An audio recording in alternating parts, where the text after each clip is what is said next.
internationale, à l'échelle mondiale, c'est-à-dire que tout le monde a été frappé sans distinction, sans distinction économique, sans distinction de race, sans distinction aucune, et en même temps.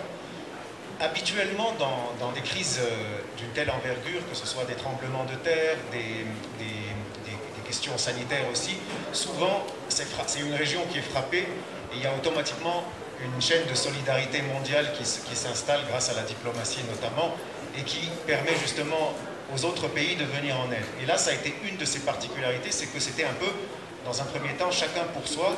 À partir du moment où certains ont commencé à voir le bout du tunnel, ils sont venus en aide aux autres. Et bien sûr, quand le vaccin est arrivé, il y a tout un réseau international qui s'est mobilisé justement pour pouvoir vacciner, et c'est encore le cas en ce moment, le plus grand nombre. Alors, la question de l'infrastructure sanitaire, malheureusement, on ne pourra pas avoir une infrastructure sanitaire valable pour toutes les situations. Certains événements, par exemple, que les architectes analysent souvent avec beaucoup d'intérêt, notamment les attentats. Hein. Je ne sais pas si vous vous souvenez des attentats du métro de Tokyo avec le gaz sarin. Là aussi, c'est une autre forme de mobilisation qui doit se faire. Aujourd'hui, cette pandémie, c'était le contact, c'était le contact de l'air, c'était un virus.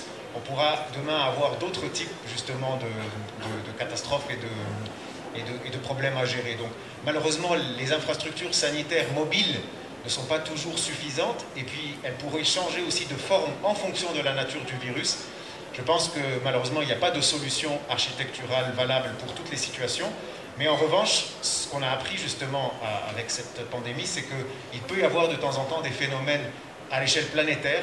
Et dans ce genre de situation, je ne vous cache pas qu'il y a certaines personnes qui réfléchissent maintenant déjà à quitter la Terre pour une période donnée s'il le faut. Il y a des hôtels aujourd'hui qui commencent à s'installer en orbite.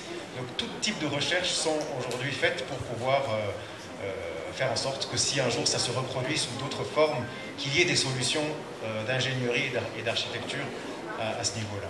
Donc je vais passer le micro à monsieur.